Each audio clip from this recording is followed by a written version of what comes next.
വിശ്രമിക്കുന്നതിലും അതിന് രണ്ടിനും കൂടെ ചേർത്ത് പറയുന്നുണ്ട്, trusting and resting. So that's what we need to understand, that if you trust in God, then certainly you can take rest in Him. So God is always calling us to rest, and that is the lesson that we need to learn. And if you trust, you will never worry about anything, because trust and worry will never go together.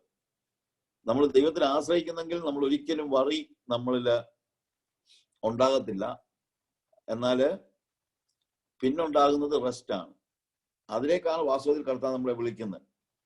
And even when Jesus was starting his ministry in Matthew chapter 11, he was saying, കർത്താവ് പറയുന്നത്, അധ്വാനിക്കുന്നതിനും ഭാരം ചുമക്കുന്നതുമായുള്ളവരെ നിങ്ങൾ എൻ്റെ അടുക്കൽ വരുവിൻ, ഞാൻ നിങ്ങളെ ആശ്വസിപ്പിക്കും. I will give you rest. So ആ ഡിവൈൻ റെസ്റ്റ് നമുക്ക് അത്യാവശ്യമാണ്. That is very essential in these days. അപ്പൊ ഇന്ന് ദൈവത്തിന്റെ വചനത്തിൽ നിന്ന് ചില കാര്യങ്ങൾ ഞാൻ സംസാരിക്കുന്നത് ഒരു കറക്ഷൻ എന്ന നിലയിലാണ്. കറക്ഷൻ എന്ന് പറയുമ്പോൾ many of the things that we have learned and we are practicing and we think and many of the things, അത് പലപ്പോഴും നമ്മൾ വേദപുസ്തകത്തിന്റെ പൂർണ്ണമായ അടിസ്ഥാനത്തിൽ ഒന്ന് റീതിങ്ക് ചെയ്യേണ്ടി വരും പലപ്പോഴും. അങ്ങനെ ചില കാര്യങ്ങൾ അത്യാവശ്യമായിരിക്കുന്നു. കാര്യം some of our understanding may not be true. അതുപോലെ കർത്താവ് തൻ്റെ അടുക്കൽ വന്ന വ്യക്തികളോട് ചില കാര്യങ്ങൾ പറയുന്നു.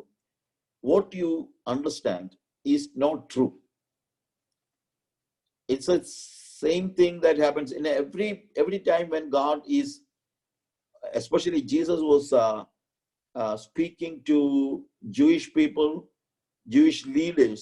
He used to say, no, your understanding is wrong. നിങ്ങൾ മനസ്സിലാക്കിയിരിക്കുന്നത് ശരിയായ നിലയിലല്ല. അപ്പോൾ ശരിയായ നിലയിലല്ലാതെ ചില കാര്യങ്ങൾ മനസ്സിലാക്കിയിട്ടുണ്ടെങ്കിൽ അത് ശരിയായ നിലയിൽ മനസ്സിലാക്കാൻ നമുക്ക് കഴിയണം. അത് കർത്താവ് ഉദ്ദേശിക്കുന്നു. അങ്ങനെയുള്ള ചില സന്ദർഭങ്ങളിൽ കർത്താവ് പറയുന്ന ഒരു വാക്കാണ് ആമേൻ ആമേൻ ഞാൻ നിങ്ങളോട് പറയും. അതൊരു അരാമിക് ഫ്രേസ് ആണ്. ശരിക്കും ആമേൻ ആമേൻ എന്ന് പറയുന്നത് ഒരു ഫ്രേസ് ആണ്. ആ ഫ്രേസ് പറയുന്നതിന്റെ അർത്ഥം ഇതാണ്: നിങ്ങൾ ശരിയായിട്ടല്ല കാര്യങ്ങൾ മനസ്സിലാക്കിയിരിക്കുന്നത്. Your understanding is not exactly true, but I will tell you the truth. That is where anytime when Jesus is saying Amen, Amen, when he is repeating that words, then certainly the meaning is that what you understand is not exactly the truth. I will tell you the truth. അപ്പൊ ഇതുപോലെ പല സന്ദർഭങ്ങളിലും കർത്താവ് ഇപ്പം നിക്കോദിമോസിനോട് പറയുന്ന അതാണ്. Nicodemos ചിന്തിച്ചിരുന്നത്, if you are born of a Jewish womb, you are going to heaven. That was his understanding. യഹൂദ സ്ത്രീയുടെ ഉദരത്തിൽ ജനിച്ച ഒരു വ്യക്തി തീർച്ചയായും സ്വർഗത്തിൽ പോകുമെന്നായിരുന്നു നിക്കോദിമോസ് ചിന്തിച്ചിരുന്നത്. അങ്ങനെ അത് ആരുടെയും കുറ്റമല്ല. കാര്യം എന്ന് വെച്ച് കഴിഞ്ഞാൽ that was the common understanding of the Jewish people. Most of the Jewish people, especially അവരുടെ ഇടയിലുള്ള രണ്ട് പ്രധാനപ്പെട്ട ഗുരുക്കന്മാര്, പഴയ ഗുരുക്കന്മാരുണ്ടായിരുന്നു. അതിലൊന്ന് റബി ഹില്ലൽ, മറ്റൊന്ന് റബി ഷമായി.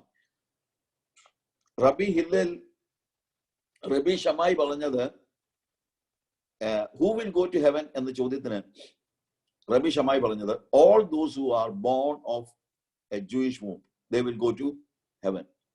യഹൂദ സ്ത്രീയുടെ ഉദരത്തിൽ യഹൂദനായി ജനിച്ച എല്ലാവരും സ്വർഗത്തിൽ പോകും. യഹൂദ സ്ത്രീയുടെ ഉദരത്തിൽ ജനിക്കുന്നില്ലെങ്കിൽ നീ സ്വർഗത്തിൽ പോകത്തില്ല. അപ്പോൾ ആളുകള് ഒരുപക്ഷെ ചോദിച്ചു കാണും, അങ്ങനെയാണെങ്കിൽ യഹൂദന്മാർ എത്ര ഉണ്ട്? ബാക്കിയുള്ള ആളുകളെല്ലാം അപ്പം പിന്നെ എവിടാ പോകുന്നത്? അവരെല്ലാം നരകത്തിലാ പോകുന്നത്. അങ്ങനെ ദൈവം ചെയ്യുമോ? അപ്പൊ ജാതികളുടെ കാര്യം എങ്ങനെയാണ്? അപ്പോ ഷമായി പറഞ്ഞത്, നരകം എന്ന് പറഞ്ഞത് ഇങ്ങനെ കത്തിക്കൊണ്ടിരിക്കുകയാണ്, കത്തണമെങ്കിൽ ഇഷ്ടം പോലെ വിറകുകയാണ്. സോ ദൈവം ജാതികളെ സൃഷ്ടിച്ചത് നരകത്തിന്റെ വിറകായിട്ടാണ്. അതിന്റെ ഫയർവുഡാണ്.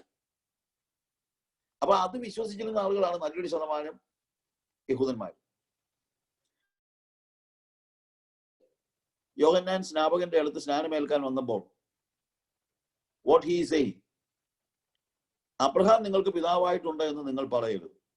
Because they thought if they are the seed of Abraham, they're going to heaven. That was their understanding. Apo Jesus is, in fact, he is telling the people in such a way, he wanted to tell the truth, and first of all he says, what you understand is not correct. നിങ്ങൾ മനസ്സിലാക്കിയിരിക്കുന്നത് ശരിയല്ല. അപ്പോൾ നമ്മൾ മനസ്സിലാക്കിയിരിക്കുന്ന ചില കാര്യങ്ങൾ തെറ്റാണ് എന്ന് അറിഞ്ഞാലേ ശരിയായ കാര്യത്തിലേക്ക് നമുക്ക് പോകാനായിട്ട് പറ്റുള്ളൂ. അപ്പൊ ഞാനീ പറഞ്ഞ പല കാര്യങ്ങളും സ്വർഗത്തിലേക്ക് ഒരാൾ പോകുന്നതിനെ കുറിച്ച് യഹൂദന്മാർ ചിന്തിച്ചിരുന്നതായ അവരുടെ അണ്ടർസ്റ്റാൻഡിങ്ങിനെ കുറിച്ചാണ്. എന്നാല് നമ്മളെ ഇടയിലും ഇതുപോലെ തന്നെ ആരൊക്കെ സ്വർഗത്തിൽ പോകും എന്നുള്ള ചില അണ്ടർസ്റ്റാൻഡിങ് ഉണ്ട്. അതെപ്പോഴും ശരിയാകണമെന്നില്ല. അതുകൊണ്ട് ആര് സ്വർഗത്തിൽ പോകും, ആര് സ്വർഗത്തിൽ പോകത്തില്ല എന്നുള്ളതിനെ കുറിച്ച് നമ്മൾ മനസ്സിലാക്കണം. അപ്പോൾ അത് ഇന്ന് അധികം ആൾക്കാർ പ്രസംഗിക്കുന്നില്ല. ആരെങ്കിലും പ്രസംഗിച്ചാൽ എല്ലാവർക്കും അത് ഇഷ്ടമല്ല. എന്റെ കൂടെ പണ്ടുണ്ടായിരുന്ന ഒരു പയ്യൻ, അവൻ ഈ ഹൈപ്പർ ഗ്രേസുകാരുടെ പിടിക്കകത്ത് വിട്ടുപോയി. അപ്പൊ എന്റെ പല പ്രസംഗങ്ങളിലും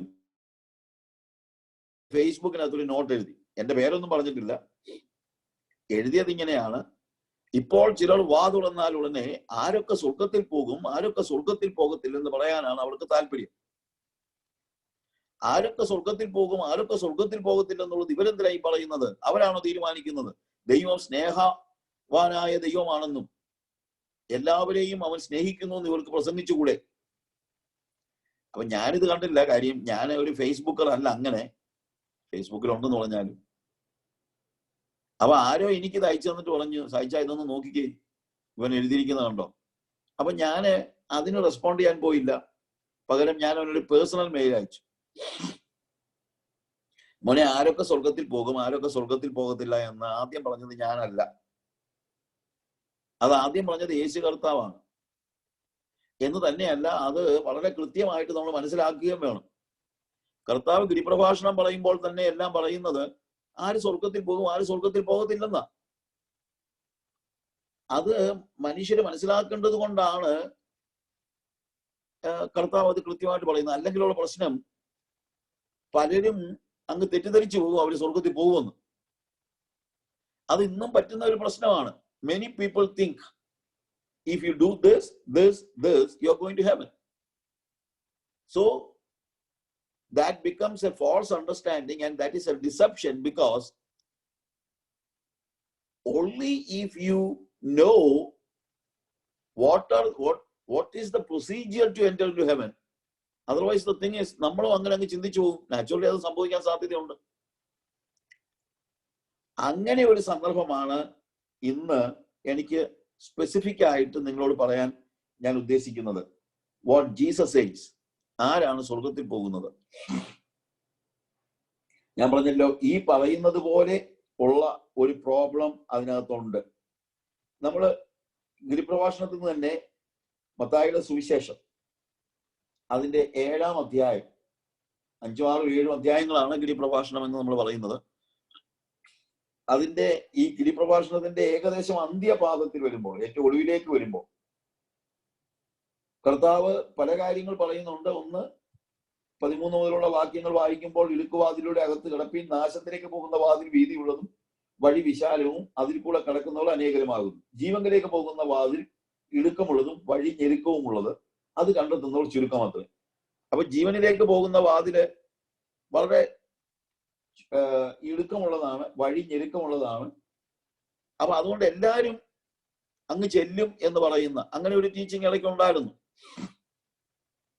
എല്ലാവരും അങ്ങ് പോകും.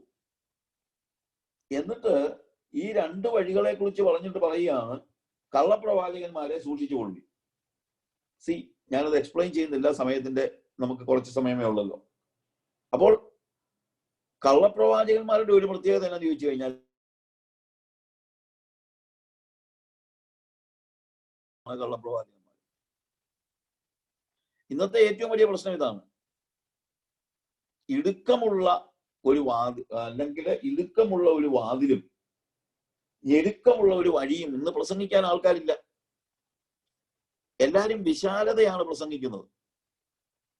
എന്നിട്ട് ഞാൻ പെട്ടെന്ന് താഴോട്ട് പോട്ടെ, 21-ാം വാക്യം മുതൽ വായിക്കുമ്പോൾ വളരെ കൃത്യമായിട്ട് കർത്താവ് പറയുന്ന ഭാഗം, എന്നോട് കർത്താവേ കർത്താവേ എന്ന് പറയുന്നവൻ ഏവനുമല്ല, സ്വർഗസ്ഥനായ എന്റെ പിതാവിന്റെ ഇഷ്ടം ചെയ്യുന്നവൻ അത്രേ സ്വർഗരാജ്യത്തിൽ കിടക്കുന്നത്. ഇതുകൊണ്ടാണ് ഞാൻ പറഞ്ഞത്, നിക്കോദിമോസിനോട് കർത്താവ് സംസാരിച്ചപ്പോഴും പരീശന്മാരോട് കർത്താവ് സംസാരിച്ചപ്പോഴും അതേപോലെ തന്നെ ഗിരിപ്രഭാഷണത്തിൽ തന്റെ പ്രസംഗം കേൾക്കാൻ വരുന്ന ആളുകളോട് പറയുകയാണ്, നിങ്ങൾ ചിന്തിക്കുന്ന എല്ലാവരും സ്വർഗത്തിൽ പോകത്തില്ല. എന്നോട് കർത്താവേ കർത്താവേ എന്ന് വിളിക്കുന്ന ഏവനുമല്ല, സ്വർഗസ്ഥനായ എന്റെ പിതാവിന്റെ ഇഷ്ടം ചെയ്യുന്നവൻ അത്രേ സ്വർഗരാജ്യത്തിൽ കടക്കുന്നത്. അപ്പൊ ഇവിടുത്തെ ഒരു ചോദ്യം, when I was reading this passage, I was thinking, hey, is it wrong to call him Lord? Lord? അതൊരിക്കലും നമ്മൾ പറയാൻ പറ്റില്ല. യേശുവിനെ കർത്താവേ കർത്താവേ എന്ന് വിളിക്കുന്നത് തെറ്റാണെന്ന് നമുക്ക് പറയാൻ പറ്റുമോ? നെവർ. ബിക്കോസ് നമുക്കറിയാമല്ലോ നമ്മൾ പിന്നെന്താ വിളിക്കേണ്ടത്? That is the exactly that is what we need to call Jesus, because he is Lord. അപ്പം കർത്താവേ കർത്താവേ എന്ന് വിളിക്കുന്നതിനകത്ത് തെറ്റുണ്ട് എന്നല്ല അതിന്റെ അർത്ഥം.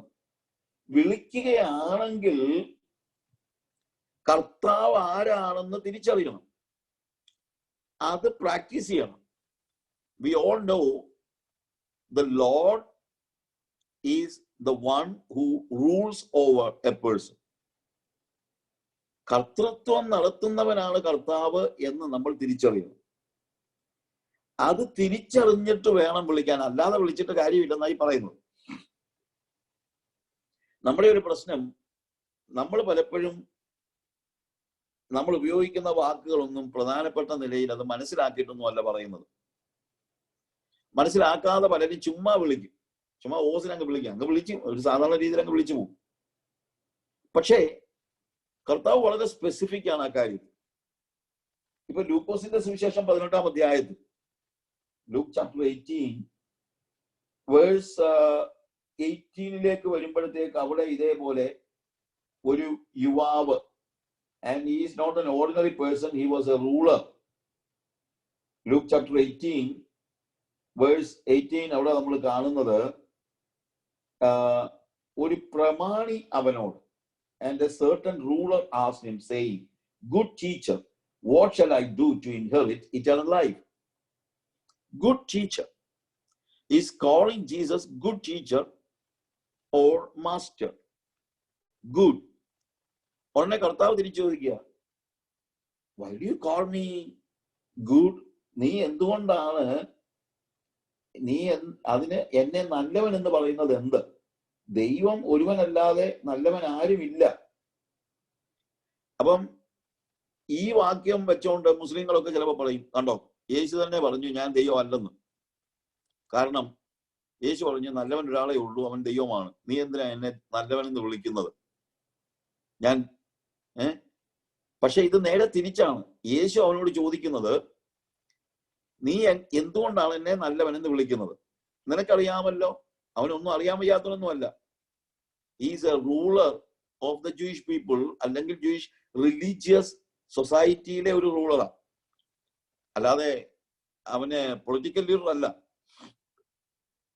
അവൻ ശരിക്കും പറഞ്ഞു കഴിഞ്ഞാൽ ജൂയിഷ് കമ്മ്യൂണിറ്റിയുടെ ഒരു അക്സെപ്റ്റഡ് ലീഡറാണ്, റൂളറാണ്. അപ്പൊ അവൻ ആ ജൂയിഷ് കസ്റ്റംസ് എല്ലാം അറിയാവുന്നവനാ, കൽപ്പന അറിയാവുന്നവനാ. അവനോട് കർത്താവ് ചോദിക്കുക, നിനക്കറിയാമല്ലോ ഒരാൾ മാത്രമേ ഉള്ളൂ നല്ലവൻ, അത് ദൈവമാണ്. അപ്പൊ നീ എന്നെ നല്ലവൻ എന്ന് വിളിക്കുന്നത് എന്തുകൊണ്ടാണ്? ഞാൻ ദൈവമാണെന്ന് തിരിച്ചറിഞ്ഞുകൊണ്ടാണോ വിളിക്കുന്നത്? അപ്പോൾ മുസ്ലിങ്ങൾ പറയുന്നത് ഇത് അവൻ ദൈവം അല്ലെന്ന് പറഞ്ഞെന്നാ. അങ്ങനല്ല. യേശു ഇവിടെ പറയുന്നത് ഞാൻ ദൈവമാണ് എന്നാണ്. He says, I am God. That is true. But my question, do you understand that I am God? അതോ ചുമ്മാ അങ്ങ് ഓസിനെ വിളിച്ചതാണോ? എന്നെ നല്ലവൻ എന്ന് നീ വിളിച്ചത് ഞാൻ ദൈവമാണെന്ന് തിരിച്ചറിഞ്ഞുകൊണ്ടാണോ? അങ്ങനെ ആണെങ്കിൽ എന്നെ വിളിച്ചാൽ മതി എന്നാ പറയുന്നത്. If you call me good, certainly you need to understand the meaning of it, and you need to know that the only one who is good is God. And do you know that I am God? So that means യേശു തന്നെ കുറിച്ച് തന്നെ പറയുകയാണ്, ഞാൻ ദൈവമാണ് എന്ന് പറയുന്ന ഭാഗമാണത്, അല്ലാതെ ഞാൻ ദൈവം അല്ലെന്ന് പറയുന്ന ഭാഗമല്ല. ഇവിടെയും കർത്താവ് പറയുന്നത്, എന്നോട് കർത്താവേ കർത്താവേ എന്ന് വിളിക്കുന്ന ഏവനുമല്ല. അതായത് ഞാൻ കർത്താവാണ് എന്ന് തിരിച്ചറിഞ്ഞുകൊണ്ടാണോ നീ എന്നെ വിളിക്കുന്നത്? കർത്താവാണെങ്കിൽ അതിനോട് ചേർന്ന് പറയാണ്, എന്റെ പിതാവിന്റെ ഇഷ്ടം ചെയ്യുന്നവനാണ്. എന്നോട് കർത്താവേ കർത്താവേ എന്ന് വിളിക്കുന്ന ഏവനുമല്ല. നീ എന്നെ കർത്താവാണെന്ന് വിളിക്കുകയാണെങ്കിൽ നീ എന്റെ ഇഷ്ടം ചെയ്യണം. അത് മനസ്സിലാക്കി വേണം വിളിക്കാൻ, അല്ലാതെ വെറുതെ വിളിക്കരുത്. നിങ്ങളുടെ കർത്താവ് മത്തായിയുടെ സുവിശേഷം 5-ാം അധ്യായത്തിന്റെ 37-ാം വാക്യത്തിൽ കർത്താവ് പറയുന്നൊരു വാക്കുണ്ട്, നിങ്ങളുടെ വാക്ക് ഉവ്വ് ഉവ്വ് എന്നും ഇല്ല ഇല്ല എന്നും ആയിരിക്കട്ടെ. If you say yes, it should be an yes. If you say no, it should be no. That means every word that proceeds from the mouth of ours, it should come from the heart. And you need to mean it. Otherwise, don't use your mouth. അത് ദൈവത്തിന് ഒരിക്കലും സഹിക്കാൻ പറ്റാത്ത കാര്യമാണ്. ഹൃദയം നിറഞ്ഞു കവിയുന്നതല്ലോ വായി സംസാരിക്കുന്നതെന്ന് കർത്താവ് പറഞ്ഞു. അപ്പൊ ഞാൻ ചില പറയാറുണ്ട്, ഹൃദയം നിറഞ്ഞു കവിയുന്നതേ വായി സംസാരിക്കാവൂ, അല്ലാതെ ചുമ്മാതെ അതും ഇതും വിളിച്ചു പറയരുത്. ഇതിപ്പം നമുക്കൊരു വലിയ പ്രശ്നമാണ്.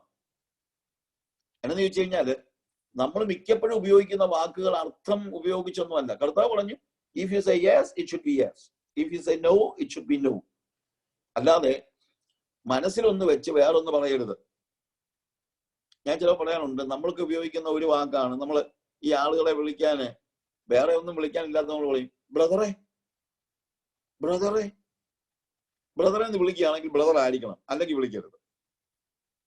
നമ്മുടെ പ്രശ്നം, കാണുന്നവരെ എല്ലാം ബ്രദറെ എന്നാണ് വിളിക്കുന്നത്, പക്ഷെ നമ്മുടെ ഹൃദയത്തിലും കയറിയിട്ടില്ല, മനസ്സിലും കയറിയിട്ടില്ല, ചിന്തയിലും കയറിയിട്ടില്ല, ജീവിതത്തിലും കണ്ടിട്ടില്ല. ചീത്ത വിളിക്കാൻ പോലും നമ്മൾ വിളിക്കുന്നത് ബ്രദറെ. ബ്രദറെ ഒരു കാര്യം ഞാൻ പറഞ്ഞേക്കാം, എന്നോട് കളിക്കരുത് കേട്ടോ, ഞാൻ അതിനും വിളിക്കുന്നത് ബ്രദറെ എന്നാണ്. അപ്പൊ ഇതിനകത്ത് എന്താ അർത്ഥം? If you call somebody brother, he should be a brother. If you call somebody sister, she should be a sister. വെറുതെ വിളിക്കരുത്. മിസ്റ്റർ എന്ന് വിളിച്ചോ, തീർന്നില്ലേ? If you call somebody brother, he should be a brother. അങ്ങനെ ഒരു ദൈവ പൈതലിന്റെ വായിൽ നിന്ന് വരുന്ന വാക്കുകൾ അവന്റെ ഹൃദയത്തിൽ നിറഞ്ഞു കവിയുന്ന വാക്കുകളെ പറയാവൂ, ഇൻക്ലൂഡിങ് ഒരാളെ ബ്രദർ എന്ന് വിളിച്ചാൽ പോലും. ഇതുപോലെ തന്നെയാണ് യേശുവിനെ കർത്താവെ എന്ന് വിളിക്കുകയാണെങ്കിൽ കർത്താവാണെങ്കിലേ വിളിക്കാവൂ, അല്ലാതെ വിളിച്ചിട്ട് യാതൊരു അർത്ഥവുമില്ല. യേശുവിന് വളരെ സ്പെസിഫിക് ആണ് കർത്താവ് ആ കാര്യത്തിൽ. അതുകൊണ്ടാണ് ഞാൻ പറഞ്ഞത്, ഒരു യുവാവ് വന്ന് അവന് എല്ലാരെയും വിളിക്കുന്ന പോലെ ഗുഡ് ടീച്ചർ എന്നൊന്ന് വിളിച്ചു. നമ്മളാണെങ്കിൽ അവൻ വിളിച്ചാലേ ഇരിക്കട്ടെ, വെറുതെ വിളിച്ചത്. പക്ഷെ കർത്താവ് പറഞ്ഞു, if you call me good you should know that I M God. അത് മനസ്സിലാക്കിയിട്ട് എന്നെ വിളിച്ചാൽ മതി. That's very important. It's the same thing. If you call Jesus Lord, you need to see that you are obeying. അത് ആ കർത്താവ് എന്ന് പറയുന്ന വാക്കിന്റെ അർത്ഥം എന്താണെന്നുള്ളത് നമ്മളൊന്ന് മനസ്സിലാക്കണം. അത് മനസ്സിലാക്കിയിട്ട് വേണം വിളിക്കാൻ. നമ്മുടെ ഇന്നത്തെ പ്രശ്നം, നമ്മൾ എല്ലാ കാര്യങ്ങളും ജെനുവിൻ അല്ലാതെ, ജെനുവിൻ എന്ന് പറഞ്ഞു കഴിഞ്ഞാൽ something that comes out of our heart. ഇപ്പം നമ്മുടെ പ്രാർത്ഥനയാണെങ്കിലും നമ്മുടെ പാട്ടുകളാണെങ്കിലും നമ്മുടെ അനുദിന സംസാരമാണെങ്കിലും നമ്മൾ ജെനുവിൻ അല്ലാതെ സംസാരിക്കുന്നു. ഈ നമ്മളെ ഈ നാട്ടിൻപുറത്തെ അപ്പച്ചന്മാരൊക്കെ ഉണ്ടല്ലോ, അവരൊക്കെ അവരുടെ ഭാര്യമാരെയൊക്കെ പൊന്നെ, തേനെ, ചക്കര എന്നൊന്നും വിളിച്ചോ ഇംഗ്ലീഷിൽ പറയുന്നത് പോലെ ഹണി, ഐ ലവ് യു എന്നൊക്കെ പറഞ്ഞുകൊണ്ട് ഇടുന്നൊന്നുമില്ല. പക്ഷേ അവർ സ്നേഹിക്കുകയും അവർ കരുതുകയും എല്ലാം ചെയ്തു. നമ്മുടെ പുതിയ സംസ്കാരം അനുസരിച്ച്, അല്ലെങ്കിൽ വെസ്റ്റേൺ കൾച്ചറിൽ, ഒരു ദിവസം 18 പ്രാവശ്യം ഭാര്യയെ ഐ ലവ് യു എന്ന് പറയും. ജീവിതത്തിൽ 18 പ്രാവശ്യം ഭാര്യയെ മാറുകയും ചെയ്യും. അത് ഇപ്പൊ എല്ലാ രാജ്യങ്ങളിലുമായി. ഇപ്പൊ അമേരിക്ക മാത്രമൊന്നും പറയണ്ട, എല്ലായിടത്തെയും പ്രശ്നങ്ങളായി. ഇനി നമ്മൾ പറയുന്നത് നമ്മൾ മറ്റുള്ളവരോട് സംസാരിക്കുമ്പോൾ പൊളൈറ്റായിട്ടൊക്കെ സംസാരിക്കണം. പക്ഷെ ഹൃദയത്തിലില്ലാത്തത് പറഞ്ഞിട്ട് കാര്യമില്ല. ഹൃദയത്തിലുള്ള വാക്കുകൾ മാത്രമേ നമ്മൾ പുറത്തു പറയാവൂ. അതുപോലെ സ്നേഹിച്ചിട്ട് പറ, കുഴപ്പമില്ല. പിന്നെ ആ സ്നേഹത്തിൽ വസിക്കുന്നവർക്ക് ഇത് കേട്ടില്ലെങ്കിലും വലിയ കുഴപ്പമില്ല. അല്ലാത്തവരൊക്കെ ഇത് ദിവസവും കേട്ടോണ്ടിരിക്കേണ്ടത് അതൊരു വലിയ ഇഷ്യൂ ആണ്. അതുപോലെയാണ് കർത്താവിന്റെ അടുത്തും ചെന്ന് നമ്മൾ ജെന്യുവിൻ ആയിരിക്കണം. ഫ്രാൻസിസ് ഷെഫർ പറഞ്ഞൊരു വാചകമുണ്ട്, even the world is not expecting a perfect church, but the world expect a genuine church. ദൈവം നമ്മൾ ഇന്ന് പ്രതീക്ഷിക്കുന്നത് നമ്മുടെ ചർച്ച് പെർഫെക്റ്റ് ആയിരിക്കണമെന്നാണ്, സംശയമൊന്നുമില്ല. പക്ഷേ ആ പെർഫെക്ഷനിൽ എത്തിയില്ലെങ്കിൽ പോലും at least we need to be genuine. നമ്മൾ മനസ്സിലാക്കേണ്ട ഒരു കാര്യമാണ്, genuinity is very important. In these days we do not keep genuinity. We are always acting, performing. These are all against the desire of God. God never wants us to perform. God never wants us to act. ദൈവത്തിന് ഏറ്റവും ഇഷ്ടമില്ലാത്ത കാര്യമാണ് ഹൃദയത്തിലില്ലാത്ത കാര്യങ്ങൾ സംസാരിക്കുക എന്ന് പറയുന്നത്. ഞാൻ എൻ്റെ ഒരു മെസ്സേജ് ഉണ്ട്, അഭിനയിക്കുന്ന മകനും അനുതപിക്കുന്ന മകനും എന്ന് പറഞ്ഞു. അതിനകത്ത് ഞാൻ പറഞ്ഞ പ്രധാനപ്പെട്ട കാര്യം നമുക്കറിയാവുന്നതാണ്. ഒരപ്പൻ ഒരു മകന്റെ അടുത്ത് ചെന്നിട്ട് പറഞ്ഞു, നീ ഇന്ന് എന്റെ മുന്തിരിത്തോട്ടത്തിൽ പോയി അധ്വാനിക്കണം. അവൻ എടുത്തടിച്ചു കൊള്ളു, എന്നെ കൊണ്ട് പറ്റത്തില്ല. അപ്പൊ മറ്റേ രണ്ടാമത്തെ മോന്റെ അടുത്ത് ചെന്നു, എടാ നീ എന്റെ മുന്തിരിത്തോട്ടത്തിൽ പോയി അധ്വാനിക്കും. അവൻ പറഞ്ഞു, ഞാൻ പോകാം അപ്പാ. മലയാളത്തിൽ പോകാം അപ്പാ എന്നാ, പക്ഷെ ശരിക്കും അവിടെ പറഞ്ഞിരിക്കുന്നത് ഐ ഗോ സർ എന്നാ. യജമാനെ അപ്പനെ വിളിക്കുക, I will go, I go. പക്ഷെ അവൻ പോയില്ല. ആദ്യത്തെ മകൻ കുറച്ച് കഴിഞ്ഞപ്പോൾ അവൻ ചിന്തിച്ചു, ഞാൻ അതിന് ഉദാഹരണമായിട്ട് ചിലപ്പോൾ പറയാറുണ്ട്, നമ്മുടെ ഇന്ത്യൻ പശ്ചാത്തലത്തിൽ ചെറുക്കൻ ചിലപ്പോൾ ക്രിക്കറ്റ് കളിച്ചുകൊണ്ടിരിക്കുകയായിരിക്കും, ഇന്ത്യ പാകിസ്ഥാൻ ക്രിക്കറ്റ് മാച്ച് കണ്ടുകൊണ്ടിരിക്കുന്ന കൂട്ടത്തിലായിരിക്കും അപ്പൻ ചെന്ന് പറഞ്ഞത്, എടാ നീ ചെങ്ങന്നൂർക്ക് പോകാനോ അല്ലെങ്കിൽ അവിടെ പറയുകയാണെങ്കിൽ എവിടെയെങ്കിലും ഒന്ന് പോയി എന്തെങ്കിലും കാര്യങ്ങൾ ചെയ്യാൻ. അപ്പൊ അവൻ ചിന്തിക്കുന്നതിനറിയാം. പിന്നെ ഫൈനൽ മാച്ച് നടക്കുക, ഇന്നലെ പോകുന്നത്. അവൻ പറഞ്ഞ് ഐ കനോട്ട്. മറ്റവനും ക്രിക്കറ്റ് മാച്ച് കണ്ടോണ്ടിരിക്കുകയാണ്. പക്ഷെ അവൻ അപ്പനെ പിണക്കുണ്ട്. അപ്പൊ അതുകൊണ്ട് അവൻ പറഞ്ഞു ഐ ഗോ സർ. പക്ഷെ അന്നേരവും അവനറിയാം അവൻ പോകാനൊന്നും പോകുന്നില്ലെന്ന്. അവൻ പിന്നെ ഇരുന്ന് ക്രിക്കറ്റ് കണ്ടോണ്ടിരുന്നു. ആദ്യത്തെ ചെറുക്കൻ കുറച്ച് കഴിഞ്ഞപ്പോൾ ആലോചിച്ചു, എന്നാലും എന്റെ അപ്പൻ പറഞ്ഞിട്ട് ഞാൻ പോയില്ലെങ്കിൽ പിന്നെ ഞാൻ എന്തിനാ മോനാന്ന് പറഞ്ഞിരിക്കുന്നത്. അവൻ TV ഓഫ് ചെയ്തേച്ച് പോയി. മറ്റവൻ പിന്നെയും TV കണ്ടോണ്ടിരുന്നു. പക്ഷെ അവൻ പോകാമെന്ന് പറഞ്ഞവനാ. ഇതിൽ ആരാണ് ദൈവത്തെ പ്രസാദിപ്പിക്കുന്നത്? ആദ്യത്തവൻ അനുതപിക്കുന്നവനാണ്, രണ്ടാമത്തവൻ അഭിനയിക്കുന്നവനാണ്. ഇന്ന് പലപ്പോഴും നമ്മുടെ ഒരു പ്രത്യേകത, നമ്മൾ അഭിനയിക്കുന്നവരായി പോകുന്നു.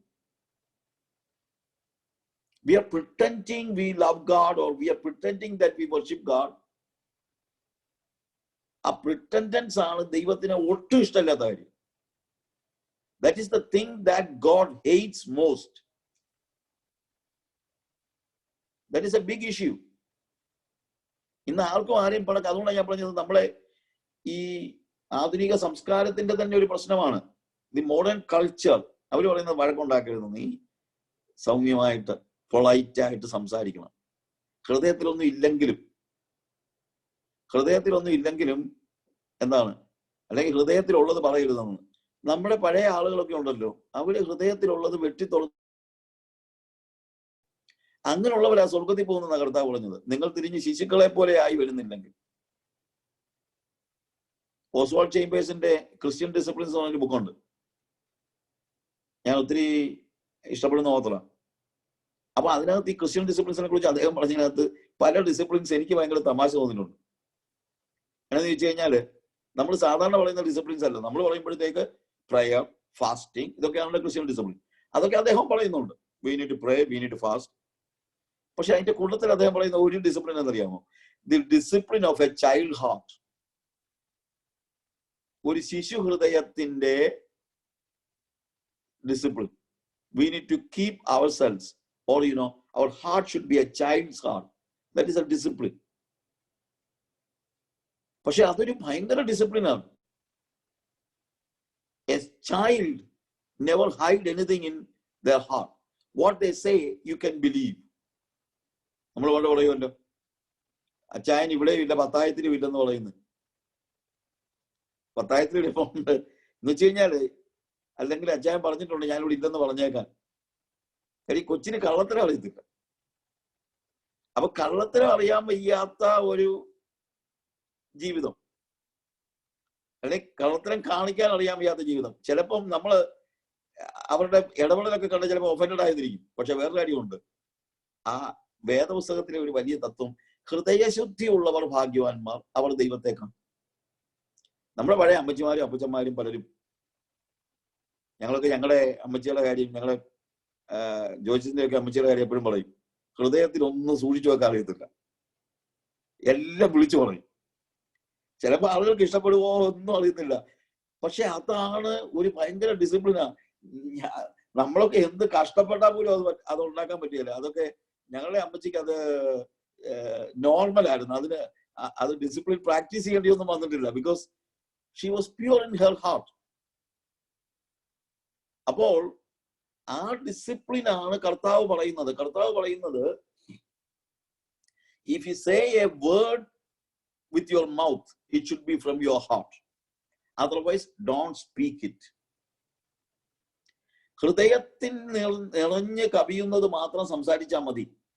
നമ്മളുടെ ആധുനിക സംസ്കാരം നമ്മളെ കള്ളന്മാരാക്കുകയാണ്. ഇന്ന് കള്ളത്തരം അക്സെപ്റ്റ് ചെയ്യുന്ന, അപ്രീഷിയേറ്റ് ചെയ്യുന്ന ഒരു ലോകമാണ്. കള്ളത്തരത്തിന്റെ മറ്റൊരു പേര് നമ്മൾ, I used to say, we have good names for bad things. അതിലൊന്നാണ് diplomacy. What is exactly, what do you mean by diplomacy? We say he is so diplomatic. He is a diplomat. What is diplomacy? ഡിപ്ലോമസിയുടെ പച്ച മലയാളം കള്ളൻ എന്നാ. ഡിപ്ലോമാറ്റിന്റെ കള്ളത്തരമാണ്. When a diplomat says yes, he means wait. And when he say wait, he means no.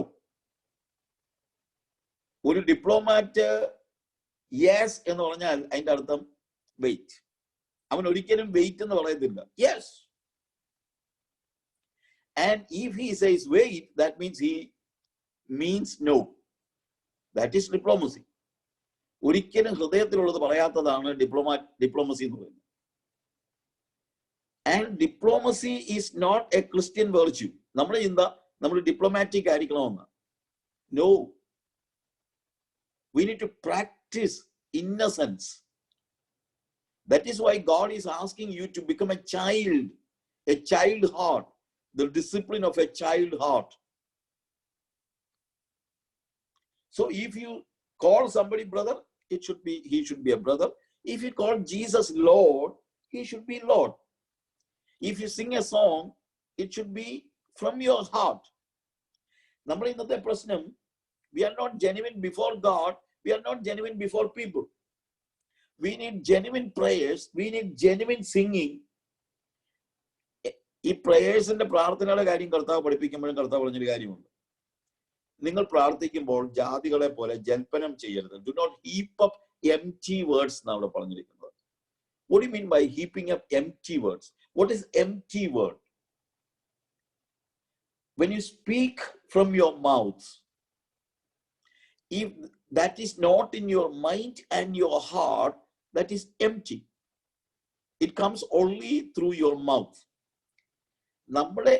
നമ്മൾ പ്രാർത്ഥിക്കുമ്പോൾ കർത്താവിനോട് നമ്മൾ പ്രാർത്ഥിക്കുമ്പോൾ ഒരു വാക്ക് പറഞ്ഞാൽ അത് ആദ്യം നമ്മൾ തലയിൽ തന്നെ വരണം. ഒന്നാമത് അതിന്റെ അർത്ഥം എന്താന്നുള്ളത് നമ്മൾ അറിയണം എന്ന് പറഞ്ഞു കഴിഞ്ഞാൽ അത് നമ്മൾ മീൻ ചെയ്യണം. അറിയാന്ന് പറയുമ്പോഴത്തേക്ക് നമുക്കിപ്പം വേർഡ്സ് ഒക്കെ അറിയാം, അത് മീൻ ചെയ്യണം. ഞാനിപ്പം പറയാണ് ഇപ്പം നമ്മളിപ്പോ പ്രാർത്ഥിക്കാൻ പറഞ്ഞു നമ്മൾ ഉന്നതനും ഉയർന്നിരിക്കുന്നവനും ശാശ്വതവാസിയും താല്പര്യം മഹാനന്ദ വെളിപ്പെടുത്തുന്ന ഞങ്ങളുടെ കർത്താവേ എന്ന് പറഞ്ഞ് നമ്മൾ പ്രാർത്ഥന തുടങ്ങുക. ഈ പറയുന്നതിനകത്തൊന്നും തെറ്റില്ല. പക്ഷേ when you say that words, ഉന്നതനും ഉയർന്നിരിക്കുന്നവൻ, ഇച്ചിരി ഒന്ന് പെരിയ പറഞ്ഞാൽ പിന്നെയും കുറച്ചുകൂടെ മനസ്സിൽ വരും. ഇത് നമ്മൾ കാണാതെ, അതാണ് empty words എന്ന് പറയുന്നത്. ഞാൻ പറഞ്ഞ മനസ്സിലായല്ലോ. Be calm and cool. അതേ കാര്യം തന്നെ നമ്മളൊന്ന് പറഞ്ഞ്, കർത്താവേ നീ എത്ര ഉന്നതനാ, എന്റെ എല്ലാ പ്രശ്നങ്ങളെക്കാളും മോളിൽ നീയാ കർത്താവേ, നീ ഉയർന്നിരിക്കുന്നവൻ, നിന്റെ സിംഹാസനം ഏറ്റവും ഉയർന്നതാ കർത്താവേ. ഇച്ചിരി ഒന്ന് പറഞ്ഞു കഴിഞ്ഞാൽ അത് ഹൃദയത്തിൽ നിന്ന് വരും. അല്ലെങ്കിൽ ഏറ്റവും കൂടുതൽ നമ്മൾ we understand many of the times when we pray we do not know the meaning of the words. It doesn't come to your mind, and when the word comes to your mind, naturally it goes to your heart. അതായത് എന്റെ ബുദ്ധിയിലും ഹൃദയത്തിൽ വരുമ്പോഴാണ് എന്റെ feeling ഉണ്ടാകുന്നത്. അവന്റെ ഔന്നത്യത്തെ മനസ്സിലാക്കി കഴിയുമ്പോഴത്തേക്ക് എന്റെ ഹൃദയത്തിൽ അവനോടുള്ള സ്നേഹം, ആദരവ്, ഭയം എല്ലാം കയറി വരിക. ഇതൊന്നും വരാതെ ഒരു വാക്ക് എന്റെ വായിൽ നിന്ന് വരരുതെന്നാണ് കർത്താവ് പറയുന്നത്. Do not heap up empty words എന്ന് പറയുമ്പോൾ ഇതേപോലെ തന്നെയാണ് കർത്താവ് പറയുന്നത്. If you call me Lord you need to mean it. ഒരു പാട്ട് പാടുമ്പോൾ പോലും നമ്മൾ എംപ്റ്റി ആയിട്ടാ പാടുന്നത്. ഞാൻ ഒരിക്കലും ഒരു വീട്ടിൽ ചെന്നു, അവിടുത്തെ പിള്ളേര് കല്യാണം ഒക്കെ കഴിച്ചു 2 പിള്ളേരുള്ള ഒരു വീടാ. അപ്പൊ അവിടെ ചെന്നപ്പം ഈവനിങ് ആയിരുന്നു. ഞാൻ പറഞ്ഞു അവർ ഒക്കെ ഇട്ട് അങ്ങ് നേരത്തെ ഇരുന്ന് പ്രാർത്ഥിക്കാൻ തുടങ്ങി. പ്രാർത്ഥിക്കാനല്ല, ഒരു പാട്ടൊക്കെ പാടുക. പാട്ട് പാടുക എന്ന് പറഞ്ഞാൽ എല്ലാ പാട്ടും ആട്ടിച്ച് കൈയൊക്കെ ആടിച്ച് പൊട്ടിച്ച് ഒരു ഭയങ്കര പാട്ട്. അവസാനം ഭയങ്കര അന്യഭാഷ. ഈ അന്യഭാഷയൊക്കെ പറഞ്ഞങ്ങോട്ട് നിർത്തി ഞാൻ കണ്ണു തുറന്ന് ഇവരോട് ചോദിച്ചു, നമ്മളിപ്പോ ഏത് പാട്ടാ പാടിയത്? ഉടനെ ഇവര് തപ്പുക, ഏത് പാട്ടാ പാടിയെന്ന് മറന്നുപോയി. ഭയങ്കര കൈകൊട്ടി പാട്ടും എല്ലാം പാടി. പക്ഷെ ഈ പാട്ടൊന്നും, ആ പാട്ടിന്റെ വാക്കുകളൊന്നും അതിന്റെ മനസ്സിലോ ഹൃദയത്തിലോ കയറിയിട്ടല്ല. ഇതൊരു പ്രാക്ടീസാണ്. അങ്ങനെ പ്രാക്ടീസ് ചെയ്യുന്നത് കർത്താവ് അംഗീകരിക്കുന്ന ഒരു കാര്യമല്ല. നിങ്ങൾ പാടിക്കോ. ആ പാടുമ്പോൾ ആ പാട്ടിന്റെ വാക്കുകളിലെ അർത്ഥം ഗ്രഹിക്കാതെ പാടിയാൽ, A.W. ടോസർ പറഞ്ഞൊരു വാചകമുണ്ട്, ക്രിസ്ത്യാനികൾ കള്ളം പറയുന്നതിനേക്കാൾ കൂടുതൽ പാടുകയാണ്. നമ്മൾ അങ്ങനെ കള്ളം പറയത്തില്ല. We do not want to tell lies because we fear if you tell a lie, God is not happy with that. But we have no problem singing lies. Many of the songs that we sing, it's a lie. It's a lie. എനിക്കെന്റെ യേശുവിനെ കണ്ടാൽ മതി, ഇഹത്തിലെ മായാ സുഖം വിട്ടാൽ മതി നമ്മൾ പാടും. അത് മതിയോ? അതോ ഇത് കഴിയുമ്പോ എന്തോ കിട്ടുന്നത്, അല്ലെങ്കിൽ എങ്ങോട്ടാ പോകുന്നത്? If you sing that song, you need to mean it.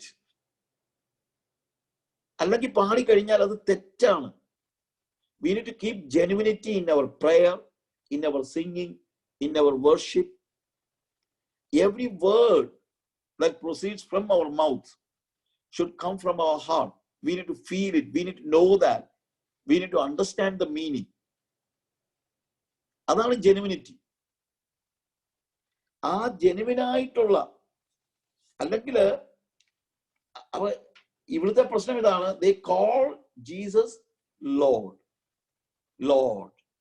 but they don't mean it. ഇപ്പൊ ജോൺ ചാപ്റ്റർ 4 കർത്താവ് ശമരിയക്കാരി സ്ത്രീയോട് സംസാരിക്കുമ്പോൾ പറയുന്ന ഒരു വാക്കുണ്ട്, സത്യ നമസ്കാരികൾ പിതാവിനെ. The true worshippers. അപ്പൊ ട്രൂ വർഷിപ്പിന്റെ ഓപ്പോസിറ്റ് നമ്മൾ പറയുന്നത് ഫോൾസ് വർഷിപ്പ് എന്നാണ്. പലപ്പോഴും വേദപുസ്തകത്തിലെ കോൺട്രാസ്റ്റുകൾ നമ്മൾ ഉദ്ദേശിക്കുന്ന രീതിയിലല്ല, കുറച്ചുകൂടെ ഡിഫറെന്റ് ആണ്. ഇൻഫാക്ട് ഇംഗ്ലീഷിൽ അതിന് പറയാൻ പറ്റുന്ന ഒരു കാര്യം true worship and pseudo worship എന്ന് വേണമെങ്കിൽ പറയാം. It's not wrong worship or it doesn't mean that സത്യ നമസ്കാരികൾ അപ്പൊ അസത്യ നമസ്കാരികൾ വിഗ്രഹത്തെ ആരാധിക്കുന്നു എന്നുള്ളതല്ല. സത്യ നമസ്കാരികളുടെ പ്രശ്നം അല്ലെങ്കിൽ പ്രത്യേകത, they worship God the Spirit in truth and in spirit. അവർ ആത്മാവാകുന്ന ദൈവത്തെ സത്യത്തിനും ആത്മാവിനും നമസ്കരിക്കുന്നു. അപ്പോൾ first of all it should be in truth. Most of the time people worship God in ignorance. അജ്ഞതയിൽ നിന്നല്ല, അറിവിൽ നിന്ന് വേണം ആരാധിക്കാൻ. അറിവെന്ന് പറയുമ്പോൾ ഭയങ്കര ബുദ്ധിയുടെ കാര്യമൊന്നുമല്ല. At least you should know when you are worshiping God, you need to know who is your God and what is his speciality and what he expects from you. ഇതൊക്കെ അറിയണം. അല്ലാതെ കുറച്ച് പെർഫോമൻസ് കൊണ്ട് മാത്രം കാര്യമില്ല. അപ്പൊ ഇന്നത്തെ ഒരു വലിയൊരു പ്രശ്നം പെർഫോമൻസ് ആണ്. പ്രസംഗങ്ങൾ പെർഫോമൻസ് ആകുന്നു, അതുപോലെ പാട്ടുകൾ പെർഫോമൻസ് ആകുന്നു. നമ്മൾ ഈ പറയുന്നത് പോലെയുള്ള ആരാധനകൾ പോലും പെർഫോമൻസ് ആവുകയാണ്.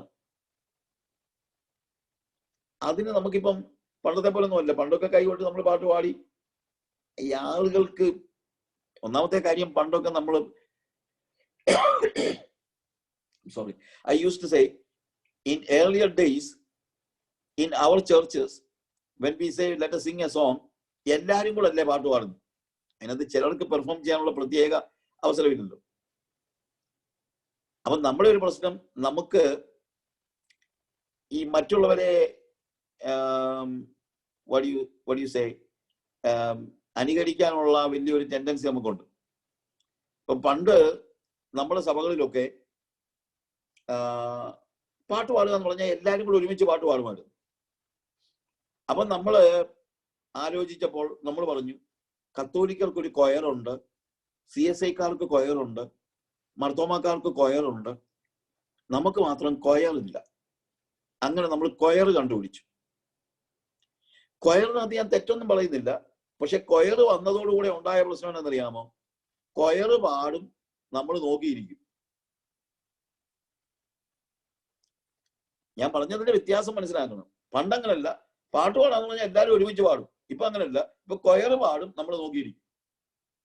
ഇപ്പൊ കൊയറും പാടുന്നില്ല, പാട്ടങ്ങ് വെച്ചിട്ട് ഡാൻസ് ചെയ്യുന്നതാ. ഇനി പാടിയെന്ന് വെച്ചു, I am not saying that നാളെ കൊയറെല്ലാം പിടിച്ചുകൊണ്ടെന്ന് പറയാൻ വേണ്ടിയല്ല. പക്ഷെ ഈ കൊയർ പാടുമ്പോൾ അത് കാണാൻ ആളുണ്ട്. മറ്റേന്ന് പറഞ്ഞു കഴിഞ്ഞാൽ കാണാൻ ആളില്ലല്ലോ. നമ്മൾ സഭായോഗത്തിൽ എല്ലാവരും കൂടെ പാട്ട് പാടിയാൽ നമ്മളെ ആരും കാണുന്നില്ലല്ലോ. അപ്പൊ കാണാൻ ആളുള്ളപ്പോ തൊട്ട് എന്ത് പറ്റുന്നറിയാമോ? കാണിക്കാൻ തുടങ്ങി. കാണാൻ ആളില്ല, പിന്നെ കാണിക്കത്തില്ലല്ലോ. അപ്പൊ എന്റെ പാട്ട് ആളുകൾ കേൾക്കുക മാത്രമല്ല, കേൾക്കുകയും ചെയ്യുന്നുണ്ട്, കാണുകയും ചെയ്യുന്നുണ്ട്. അപ്പൊ നാച്ചുറലി എനിക്കൊരു ടെൻഡൻസി ഉണ്ട് to make my song and singing more attractive. ഒരു ടെൻഡൻസി ഉണ്ട്. അത് പാട്ടുകാർക്ക് മാത്രമല്ല, പ്രസംഗകർക്കും ഉണ്ട്.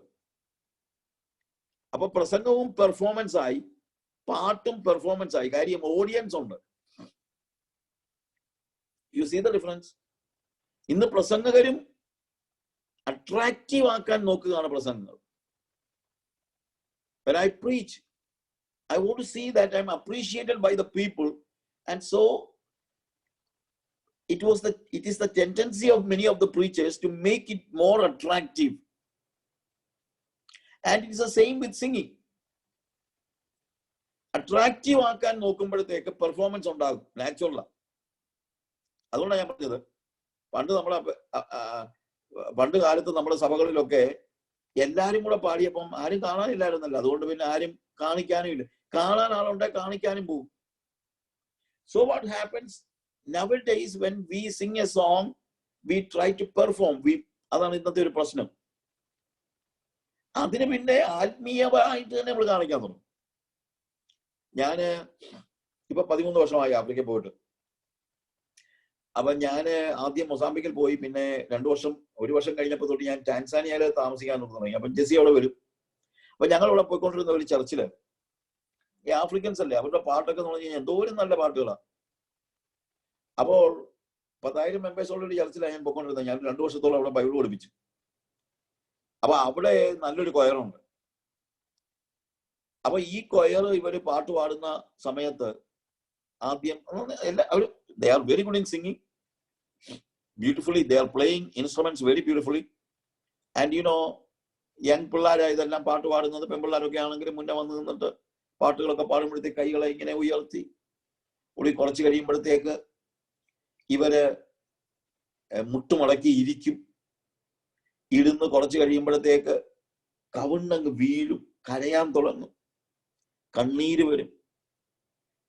അവരുടെ കണ്ണീര് വീണിട്ട് ജെസ്സി പോയി ഫോട്ടോ എടുത്തിട്ടുണ്ട്. ഈ കണ്ണീരിന്റെ ഫോട്ടോ. എന്നിട്ട് എല്ലാം പറഞ്ഞു, കണ്ടോ നമ്മുടെ നാട്ടിലല്ലോ ഇതുമല്ലോ നടക്കുവോ, എന്തോ ഒരു സ്പിരിച്വൽ ആയി പിള്ളേര് കരയുന്ന കണ്ടില്ലേ. അപ്പൊ അങ്ങനെ ഇരിക്കുക ഒരു ദിവസം ഞാനൊരു ശനിയാഴ്ച ഈ സഭയിലെ ഒരാവശ്യത്തിന് വേണ്ടി പോയി. അന്നേരം ഇവര് ഞായറാഴ്ചത്തെ മീറ്റിങ്ങിന്റെ പാട്ട് പ്രാക്ടീസ് ചെയ്യുക. അന്നേരമാണ് എനിക്ക് മനസ്സിലായത്, ഈ പാട്ട് പ്രാക്ടീസ് ചെയ്യുന്ന കൂട്ടത്തിൽ ഇവർ ഈ കരച്ചിലും പ്രാക്ടീസ് ചെയ്യുന്നുണ്ട്. അതായത് എപ്പോൾ പാട്ട് പാടണമെന്നും ആ പാട്ട് എപ്പോൾ മുട്ടുകുത്തണമെന്നും എപ്പോൾ കവിണ്ണ് വീഴണമെന്നും എപ്പോൾ കരയണമെന്നും എല്ലാം ഇവർ പ്രാക്ടീസ് ചെയ്യുന്നുണ്ട്. അപ്പൊ ശനിയാഴ്ച പ്രാക്ടീസ് ചെയ്ത കരച്ചിലാണ് ഞായറാഴ്ച കാണിക്കുന്നത്. You see the difference? അവിടെയാണ് പെർഫോമൻസ്. അപ്പൊ അത് അവര് മീൻ ചെയ്യുന്നില്ല, മീൻ ചെയ്യാതെ ഹൃദയത്തിലില്ലാതെ ഇത് കാണിക്കുന്നു. കർത്താവ് പറയാണ്, മത്തായിയുടെ സുവിശേഷം 7-ാം അധ്യായം നമ്മൾ വായിച്ച ഭാഗത്ത് പാട്ടിന്റെ തന്നെയല്ല, if you call me Lord, U call me Lord Lord. നിങ്ങൾ എന്നെ കർത്താവേ കർത്താവേ എന്ന് വിളിക്കുന്നു. എന്നോട് കർത്താവേ കർത്താവേ എന്ന് പറയുന്ന ഏവനുമല്ല, എന്റെ പിതാവിന്റെ ഇഷ്ടം ചെയ്യുന്നവനാണ് സ്വർഗരാജ്യത്തിൽ കിടക്കുന്നത്. If you call me Lord, you need to understand who is Lord. അപ്പോൾ അത് കർത്താവേ എന്ന് വിളിക്കുകയാണെങ്കിൽ കർത്താവ് എന്ന് പറയുന്ന ആരാണെന്ന് മനസ്സിലാക്കണം. Who is Lord? ലോർഡ് എന്ന് പറയുന്നത് എന്താണ്? നമ്മൾ മലയാളത്തിൽ തന്നെ പറയുന്നത് കർത്താവ്. But exactly in the Greek word, the Greek word that is given is കുറിയോസ്. ഞാൻ ഗ്രീക്ക് പഠിപ്പിക്കാനൊന്നുമല്ല, പക്ഷേ ആ കുറിയോസ് എന്ന വാക്കിന്റെ വിപരീത പദം എന്താണ് എന്ന് നോക്കുമ്പോൾ നമുക്ക് കുറച്ചുകൂടെ അത് ക്ലിയർ ആകും, മനസ്സിലാക്കാൻ വേണ്ടിയാണ്. കുറിയോസ് എന്ന വാക്കിന്റെ വിപരീത പദം ഡൂലോസ് എന്നാണ്.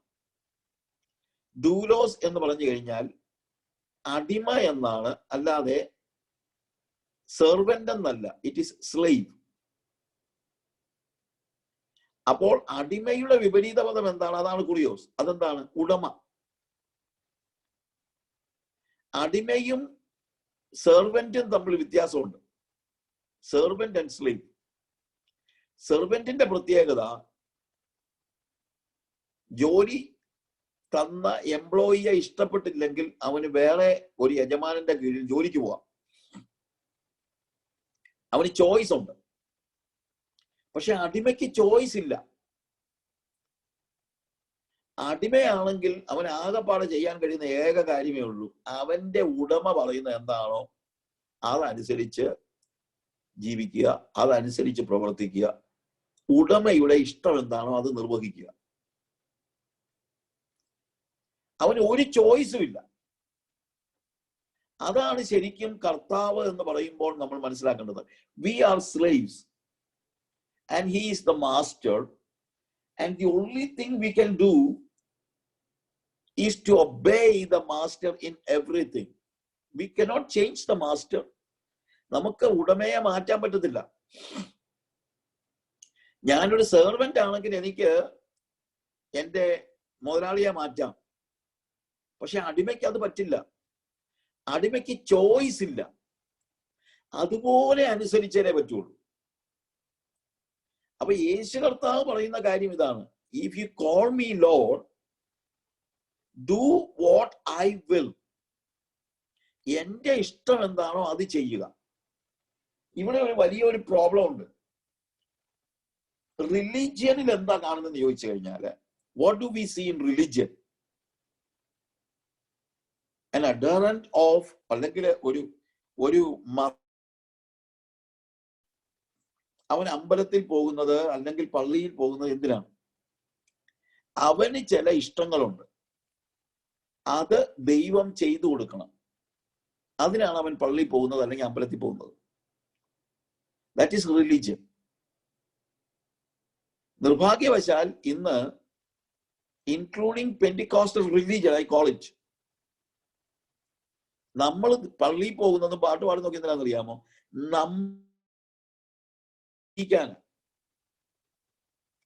നമ്മൾ വരുന്നതും നമ്മളെ ഒരു കെട്ട് ഇഷ്ടങ്ങളും കൊണ്ടാണ്, ഒരു കെട്ട് കാര്യങ്ങളും കൊണ്ടാണ് വരുന്നത്. എന്നിട്ട് നമ്മൾ പറയാണ്, കർത്താവേ ഇതെല്ലാം നീ ചെയ്യണം. We are commanding God. We ask the Lord to do Lord. അല്ലെങ്കിൽ പറയുന്നു നോ ലോഡ്. ഈ രണ്ട് വാക്കുകൾ തമ്മിൽ യോജിക്കത്തില്ല. You cannot say do Lord and you cannot say no Lord. Do Lord എന്ന് പറഞ്ഞു കഴിഞ്ഞാൽ ഞാൻ ലോഡാകും. കർത്താവേ നീ അത് ചെയ്തേ മതിയാകൂ കർത്താവേ എന്ന് പറഞ്ഞാൽ ഞാനാ കർത്താവ്. യേശു എന്റെ അടിമയാണ്. കർത്താവേ പാടില്ല, നോ ലോഡ് എന്ന് പറഞ്ഞാലും ഞാൻ യേശുവിനെ സ്ലേവാക്കുക. ഞാൻ എന്റെ ഭൂമിയിലെ എന്റെ ജോലി എന്നാന്ന് ചോദിച്ചു കഴിഞ്ഞാൽ, എന്റെ ഇഷ്ടം ദൈവത്തെ യേശുവിനെ കൊണ്ട് ചെയ്യിക്കുകയല്ല, യേശുവിന്റെ ഇഷ്ടം ഞാൻ നിർവഹിക്കുകയാണ്. അതാണ് റിലീജിയനും ക്രിസ്ത്യാനിറ്റിയും തമ്മിലുള്ള വ്യത്യാസം. അപ്പൊ യേശു പറയാണ്, you are calling me Lord and you want me to do everything that you desire. ഇതല്ലേ ഇന്ന് സംഭവിക്കുന്നത്. You cannot say do Lord. You cannot say no Lord. You can say only one thing, yes Lord. If you call him Lord, obey. വേറെ ഒന്നും ചെയ്യാൻ പറ്റില്ല. No എന്നൊരു വാക്ക് ഒരു അടിമയുടെ വായിൽ നിന്ന് ഒരിക്കലും വരത്തില്ല. ഡു എന്നൊരു വാക്കും വരത്തില്ല. ഇത് ചില പ്രയാസമാണ് മനസ്സിലാക്കാൻ, but that is the truth. No എന്ന് പറയുന്ന ഒരു വാക്ക്, അത് ഞാൻ ഉദാഹരണമായിട്ട് ചിലപ്പോൾ പറയാറുണ്ട്. ഒരു പോലീസ് ഇൻസ്പെക്ടർ, അയാള് IG അയാളെ വിളിച്ചു. അപ്പൊ പണ്ടത്തെ പോലെ ഈ മൊബൈൽ ഫോൺ അല്ല, ഈ ലാൻഡ് ലൈനാ. അപ്പൊ വീട്ടില് വർത്തമാനം പറഞ്ഞുകൊണ്ടിരുന്നപ്പോഴാണ് വീട്ടിലോട്ടാ വിളിച്ചത്. അപ്പം ഈ പോലീസ് ഓഫീസേഴ്സ് സല്യൂട്ട് ചെയ്തുകൊണ്ടേ സംസാരിക്കത്തുള്ളല്ലോ. അപ്പം ഫോണിൽ കൂടെ വിളിച്ചാൽ പോലും പുള്ളിക്കാരൻ്റെ ഒരു കൈ നെറ്റിയില്ല, മറ്റേ കയ്യിൽ ഇങ്ങനെ ഫോൺ ഇരിക്കുക, കയ്യിലിരിക്കുക റിസീവർ. അപ്പം ഭാര്യയ്ക്ക് അറിയാം ഇനിയിപ്പോ ആകെപ്പാടെ കേൾക്കുന്നത് യെസ് സർ, യെസ് സർ, ഇതേ ഉള്ളൂ. അപ്പൊ ഇയാള് ഭാര്യ ഇങ്ങനെ കേട്ടോണ്ടിരിക്കുമ്പം yes sir, sir, sir, yes sir, yes sir, yes sir, ഇതേ കേൾക്കുന്നുള്ളൂ സർ. ഇടയ്ക്ക് ഇയാള് പറഞ്ഞു നോ സർ, പിന്നെയും പറഞ്ഞു യെസ് സർ. അപ്പൊ ഭാര്യയ്ക്ക് ഭയങ്കര അത്ഭുതം. ഭാര്യയ്ക്കൊന്ന് അറിയണം എപ്പോഴാണ് ഇങ്ങനെ നോ പറഞ്ഞത്. ഫോൺ നിർത്തി കഴിഞ്ഞപ്പം പെണ്ണുപിള്ള എന്നിട്ട് ചോദിച്ചു, നമ്മൾ കല്യാണം കഴിച്ചിട്ട് 12 വർഷമായി, ഇത്രയും വർഷത്തിനിടയ്ക്ക് IG ഏമാൻ വിളിച്ചപ്പോൾ നിങ്ങൾ ഇന്ന് വരെ നോ എന്ന് പറഞ്ഞിട്ടില്ലല്ലോ, നോ സർ എന്ന് പറഞ്ഞിട്ടില്ല. എന്തോ ചോദിച്ചപ്പോഴായി നിങ്ങൾ നോ പറഞ്ഞത്.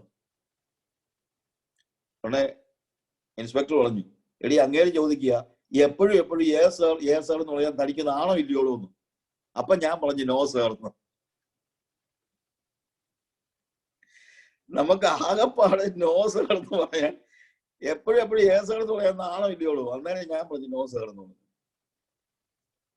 പ്രിയമുള്ളവരെ, യേശു കർത്താവാണെങ്കിൽ ആകെപ്പാടെ നമുക്ക് നോ പറയാൻ പറ്റുന്നത് ഒരു നാണോ ഇല്ല. കർത്താവ് നീ എന്താ പറഞ്ഞാലും ഞാൻ കേട്ടോളാം. അതാണ് യഥാർത്ഥത്തിൽ ലോർഡ് എന്ന് പറയുന്നതിന്റെ അർത്ഥം. അപ്പൊ യേശുവിന്റെ ആ ലോർഡ്ഷിപ്പ് മനസ്സിലാക്കി കർത്താവ് അതുകൊണ്ടാണ് പറഞ്ഞത്, if you call me Lord you need to know that you are obeying me. ലൂക്കോസിന്റെ വിശേഷം 6-ാം അധ്യായത്തില് കർത്താവ് പറയുന്ന ഒരു കാര്യമുണ്ട്. അതിന്റെ 46-ാമത്തെ വാക്യത്തിൽ കർത്താവ് ചോദിക്കുകയാണ്, നിങ്ങൾ എന്നെ കർത്താവേ കർത്താവേ എന്ന് വിളിക്കുകയും ഞാൻ പറയുന്നത് ചെയ്യാതിരിക്കുകയും ചെയ്യുന്നത് എന്ത്? ഇന്ന് നമ്മളോടൊക്കെ കർത്താവ് ചോദിക്കുക, നീ സഭായോഗത്തിന് വന്ന് ഭയങ്കര വിളിയാണല്ലോ, കർത്താവേ കർത്താവേ എന്ന് പറഞ്ഞ് കരയുന്നൊക്കെ കാണാമല്ലോ. എടാ, ഞാൻ പറയുന്നത് കേൾക്കാതെ എന്തിനാണ് നീ എന്നെ ഇങ്ങനെ വിളിക്കുന്നത്? ആദ്യം ഞാൻ പറയുന്നത് നീ കേക്ക് ഇല്ലേ? അപ്പൊ ഇന്ന് രാത്രിയിലും എന്റെ ഈ വചനത്തെ കേൾക്കുന്ന ഓരോരുത്തരോടും എനിക്ക് പറയാനുള്ള കാര്യം ഇതാണ്. കർത്താവ് പറയുക, if you call me Lord first you need to obey. അതൊരു വലിയ കാര്യമാണ്. ആരാധന രണ്ടാമത്തെ കാര്യമാണ്, അനുസരണമാണ് ആദ്യത്തെ കാര്യം. നമുക്കൊരു വലിയൊരു പ്രശ്നമുണ്ട്. നമ്മൾ ചിന്തിക്കുന്നത് ആരാധനയാണ് വലിയ കാര്യമെന്ന്. അതുകൊണ്ടാണ് ഞാൻ പറഞ്ഞത്, യേശു കർത്താവ് പലപ്പോഴും നമ്മൾ തെറ്റിദ്ധാരണകളെ മാറ്റുന്ന, അതായത് ഇവിടെ ഒരു തെറ്റിദ്ധാരണയാണ്, if you call him lord lord you will go to heaven. That is a misunderstanding. അപ്പൊ കർത്താവ് പറയാണ്, I am sorry you think because you worship me you call me lord lord you will go to heaven. No, it is those who obey me goes to heaven. എന്നെ ആരാധിക്കുന്നവനല്ല അനുസരിക്കുന്നവനാണ് സ്വർഗത്തിൽ പോകുന്നത്. George T Samuel മനോരമയിലെ editor ആയിരുന്നു, എൻ്റെ senior ആണ് journalism. അപ്പോൾ അദ്ദേഹം ഒരിക്കൽ ഒരു ആർട്ടിക്കിൾ എഴുതി, ഞാൻ ഇപ്പോഴും ഓർക്കുന്നുണ്ട്. ഇടയ്ക്ക് കോട്ടയത്ത് ഒത്തിരി ആരാധനാ സംഘങ്ങൾ വന്നു. ഇപ്പോഴും ഉണ്ട്, ഇഷ്ടം പോലെ ഉണ്ട്. ഇപ്പൊ ഒത്തിരി ഉണ്ട്. അപ്പൊ ആൾക്കാരൊക്കെ അങ്ങ് ഒഴുകുക അവിടെ ആരാധന, അല്ലെങ്കിൽ മെഗാ ചർച്ചസ്. അപ്പൊ ജോജി എഴുതിയത് ഇതാണ്, നേരത്തെ ജോലിക്കാര് ബിസിനസ്സുകാര് ഇവരൊക്കെ അത്യാവശ്യം എല്ലാ തരത്തിലുള്ള പരിപാടിയും കാണിക്കും, ജോലിയിലും കാണിക്കും, ബിസിനസ്സിലും കാണിക്കും, എല്ലാത്തിലും കാണിക്കും. അത് കഴിഞ്ഞ് വൈകുന്നേരം കോട്ടയത്ത് ഓരോരുത്തരുടെയും നിലയിൽ ഓരോ ക്ലബ്ബുകളുണ്ട്. ആ ക്ലബ്ബുകളിൽ പോകും, കള്ളു കുടിക്കും, എൻജോയ് ചെയ്യും, തിരിച്ച് രാത്രി വീട്ടിൽ പോകും.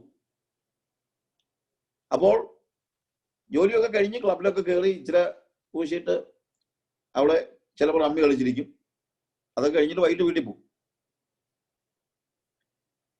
ജോലിയിലും കള്ളത്തരം കാണിക്കും, ബിസിനസ്സിലും കള്ളത്തരം കാണിക്കും, എല്ലായിടത്തും കള്ളത്തരം കാണിക്കും, വഴക്കുണ്ടാക്കും, ജോലിക്കാരെ ചീത്ത വിളിക്കും, എല്ലാം ചെയ്യും. പക്ഷെ വൈകുന്നേരം ക്ലബിൽ പോയി ഇച്ചിരി പൂശിയിട്ട് തിരിച്ചു വീട്ടിൽ പോകും. പെട്ടെന്ന് കോട്ടയത്ത് ഭയങ്കര ഉണർവുകളായി, ഇഷ്ടംപോലെ ഉണർവ് സംഘങ്ങൾ. അപ്പോഴെന്താ സംഭവിക്കുന്നത്? ജോലി കഴിഞ്ഞ് ബിസിനസ് കടയൊക്കെ അടച്ചേച്ച് ക്ലബിൽ പോകുന്നതിന് പകരം എല്ലാവരും ആരാധനയ്ക്ക് പോകാൻ തുടങ്ങി. അപ്പൊ ആരാധനയ്ക്ക് പോയി, അപ്പം ക്ലബിൽ നിന്ന് വീട്ടിൽ ചെന്ന് ഭാര്യ, അല്ലെങ്കിൽ ഭാര്യ നേരെ ആരാധനയ്ക്ക് വരും. അല്ല, ക്ലബിലല്ല, ജോലിയിൽ നിന്ന് ഭാര്യ നേരെ വരും, അല്ലെങ്കിൽ വീട്ടിൽ ചെന്ന് ഭാര്യയും കൂടെ കൂട്ടിക്കൊണ്ട് വൈകിട്ട് ആരാധന കൂടും. ആരാധന കൂടി വൈകുന്നേരം തിരിച്ചു വരും. തിരിച്ചു വന്ന് കരങ്ങളെ കോർത്തു പിടിച്ച് പ്രാർത്ഥിക്കും. പ്രാർത്ഥിച്ചിട്ട് കിടക്കും. രാവിലെ എഴുന്നേറ്റ് ബിസിനസിന്റെ കാര്യങ്ങൾക്ക്, ജോലിയുടെ കാര്യങ്ങൾക്ക് വേണ്ടിയൊക്കെ പിന്നെയും കൈ കോർത്ത് പിടിച്ച് പ്രാർത്ഥിക്കും. അത് കഴിഞ്ഞ് നേരെ കടയിലോട്ടോ ഓഫീസിലോട്ടോ പോകും. അപ്പൊ നേരത്തെ എങ്ങനെയാന്ന് ചോദിച്ചു കഴിഞ്ഞാൽ രാവിലെ എഴുന്നേക്കും, കടയിൽ ചെല്ലും, ജോലിക്കാരെ ചീത്ത വിളിക്കും, ആളുകളെ കളിപ്പിക്കും, വരുന്ന ഓഫീസിലെ ബാക്കിയുള്ളവരോടൊക്കെ വഴക്കുണ്ടാക്കും, എല്ലാ രീതിയിലുള്ള കള്ളത്തിലും കാണിക്കും.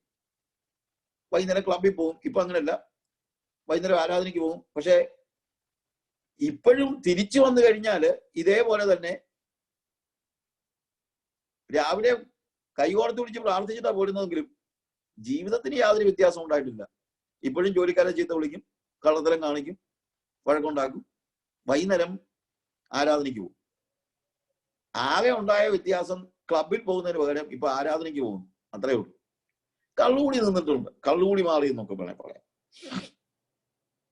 അല്ലാതെ വേറെ വലിയ വ്യത്യാസമൊന്നും ഉണ്ടായിട്ടില്ല. നമ്മളെ ഇത് എന്നാന്ന് അറിയാമോ? ഇവരെല്ലാരും അങ്ങ് സ്വർഗത്തിൽ പോകുന്ന.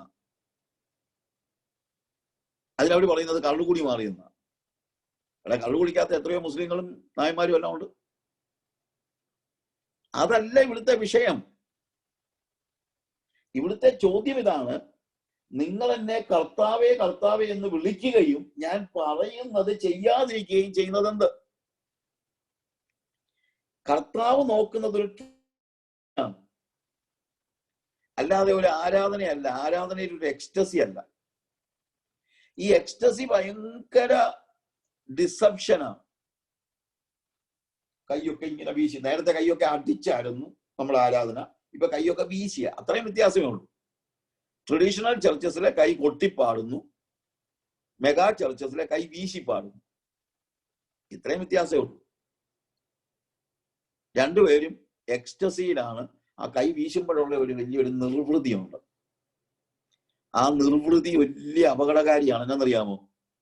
ഇത് നമ്മളെ കൊണ്ട് അങ്ങ് വിശ്വസിപ്പിക്കും ഞാൻ നേരെ സ്വർഗത്തിലോട്ട് പോകുമെന്ന്. അതുകൊണ്ടാണ് കർത്താവ് പറഞ്ഞത് പോകത്തില്ല.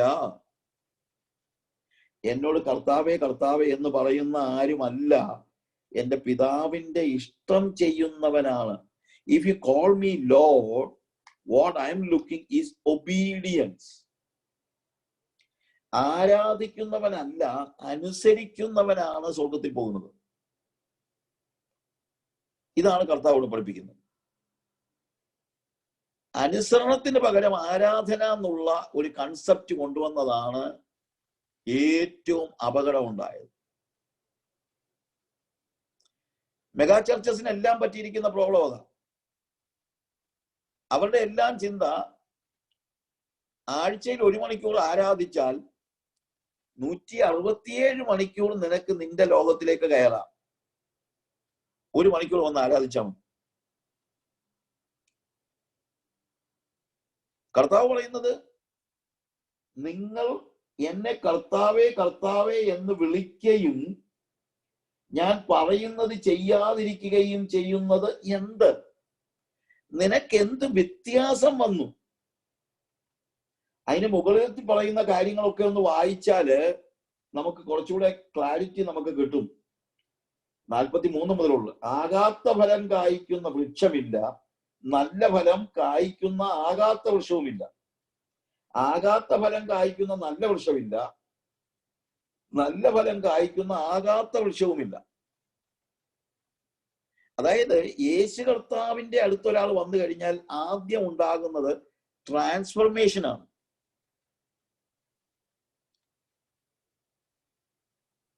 ഏത് വൃക്ഷത്തെയും ഫലം കൊണ്ടറിയാം. മുള്ളിൽ നിന്ന് അത്തിപ്പഴം ശേഖരിക്കുകയും ഞെരിഞ്ഞിൽ നിന്ന് മുന്തിരിങ്ങ പറിക്കുകയും ചെയ്യുമാറില്ലല്ലോ. നല്ല മനുഷ്യൻ തന്റെ ഹൃദയത്തിലെ നല്ല നിക്ഷേപത്തിൽ നിന്ന് നല്ലത് പുറപ്പെടുവിക്കുന്നു, ദുഷ്ടൻ ദോഷമായതിൽ നിന്ന് ദോഷം പുറപ്പെടുവിക്കുന്നു. ഹൃദയത്തിൽ നിറഞ്ഞു കവിയുന്നതല്ലോ വായി പ്രസ്താവിക്കുന്നത്. യു സി, അടിസ്ഥാനപരമായി നമ്മുടെ ക്യാരക്ടർ മാറുകയാണ്, നമ്മുടെ ബ്രീഡ് മാറുകയാണ്. ആ ബ്രീഡ് മാറാതെ നമ്മൾ എത്ര ആരാധിച്ചാലും കാര്യമില്ല. ആ ബ്രീഡ് മാറുന്നതിനുള്ളതാണ് വീണ്ടും ജനനം എന്ന് പറയുന്നത്. പരിശുദ്ധാത്മാവിലുള്ള ജനനം, ആത്മാവിൽ നിന്നുള്ള ജനനം. യോഹന്നാൻ സ്നാപകന്റെ അരിക്കൽ സ്നാനമേൽക്കാനായിട്ട് പരീശന്മാരും സദൂക്യരും വന്നപ്പോൾ യോഹന്നാൻ ഒരു ചോദ്യം ചോദിക്കുന്നു, സർപ്പസന്തതികളെ വരുവാനുള്ള കോപത്തിൽ നിന്ന് ഒഴിഞ്ഞു മാറുവാൻ നിങ്ങൾക്ക് ബുദ്ധി ഉപദേശിച്ചത് ആര്? ഞാൻ നിങ്ങളെ മാനസാന്തരത്തിനായി സ്നാനം കഴിപ്പിക്കുന്നേ ഉള്ളൂ. അതായത് എന്റെ സ്നാനം നിങ്ങൾക്ക് രൂപാന്തരം ഒന്നും വരുത്താൻ പര്യാപ്തമല്ല. കാര്യം നിങ്ങൾ അണലിയുടെ സന്തതികളാണ്. ഈ അണലിയുടെ പ്രത്യേകത എന്താണ്? അണലിക്ക് സ്വഭാവം മാറ്റാൻ പറ്റില്ല. ഒരു ഈസോപ്പ് സ്റ്റോറി ഉണ്ട്. ഒരിക്കല് ഞാൻ ഈ മഞ്ഞിനകത്തുള്ള പലപ്പോഴും പല സ്ഥലങ്ങളിൽ നടന്നിട്ടുണ്ട്. നിങ്ങൾ US-ലുള്ളവർക്കൊക്കെ അറിയാമല്ലോ. അപ്പോൾ ഈ മഞ്ഞിനകത്തൂടെ നടന്നു പോവുകയാണെങ്കിൽ ഈ കമ്പുകളൊക്കെ, ഉണങ്ങിയ കമ്പുകളൊക്കെ മഞ്ഞ് മൂടിക്കിടക്കും. അപ്പൊ കാലുകൊണ്ടൊന്ന് തട്ടി നോക്കിയാലോ നമ്മൾ മനസ്സിലാകുന്നത് ഇത് മഞ്ഞാണെന്ന് അല്ലെങ്കിൽ ഇത് കമ്പാണെന്നുള്ളത്. ഒരു മനുഷ്യൻ ഇങ്ങനെ ഒരു പർവ്വതത്തിലൂടെ നടന്നു പോകുക, മഞ്ഞ് മൂടി കിടക്കുകയാണ്. ഒരു കമ്പ് കണ്ടപ്പോൾ അവൻ ചുമ്മാ ഒന്ന് തട്ടി നോക്കി. തട്ടിയപ്പോൾ അതിന്റെ മുകളിലത്തെ മഞ്ഞ് പൊടിഞ്ഞ് താഴെ വീണപ്പോഴാണ് മനസ്സിലാകുന്നത് ഇത് മഞ്ഞല്ല, അതൊരു അണലിയാണ്. അപ്പൊ ഈ മനുഷ്യൻ നോക്കിയപ്പോ ഈ അണലിക്ക് ഒരു ചെറിയ ജീവനൊക്കെ ഉണ്ട്. അവൻ എന്ത് ചെയ്യുന്നറിയാമോ? ഈ അണലിയോട് ഭയങ്കര സ്നേഹം അങ്ങ് കൂടിയിട്ട് അതിന്റെ ജീവൻ രക്ഷിക്കണമെന്ന് വെച്ച് അതിനെ എടുത്ത് കോട്ടിന്റെ അകത്ത് വെച്ച് ചൂട് കൊടുത്തു. മഞ്ഞെല്ലാം തൂത്ത് കളഞ്ഞു. ചൂട് കിട്ടിയപ്പോൾ ഈ അണലി ഉണന്നു. ഉണന്നു കഴിഞ്ഞ് ആദ്യം ചെയ്തത് ഇവനെ കടിച്ചു. അപ്പോൾ ഈ അണലിയോട് ഇവൻ ചോദിച്ചു, എന്റെ പൊന്നണലി, നീ ചാകാൻ തുടങ്ങിയപ്പം എന്റെ മാറിലെ ചൂട് തന്ന് നിന്നെ രക്ഷിച്ചതല്ലേ, എന്നിട്ട് നീ എന്നെ കടിച്ചത്? ഉടനെ അണലിയുടെ വാക്ക്, because I am a viper, എനിക്ക് ആകെ ചെയ്യാൻ അറിയാവുന്ന ഒറ്റ കാര്യമേ ഉള്ളൂ, കടിക്കുക. നീ ചൂട് തന്നോ, ഇതൊന്നും എനിക്ക് വിഷയമല്ല. കാര്യം അണലിക്ക് വ്യത്യാസമില്ല, അണലിയെ വ്യത്യാസപ്പെടുത്താൻ കഴിയുകയില്ല. അപ്പൊ യോഹന്നാൻ സ്നാപകൻ പറയുന്നത്, നീ ഇവിടെ വന്ന് മുങ്ങിയിട്ട് കാര്യമൊന്നുമില്ല. കാരണം എന്നാ? നീ അണലിയുടെ സന്തതിയാ, നിനക്ക് വ്യത്യാസം ഉണ്ടാകത്തില്ല.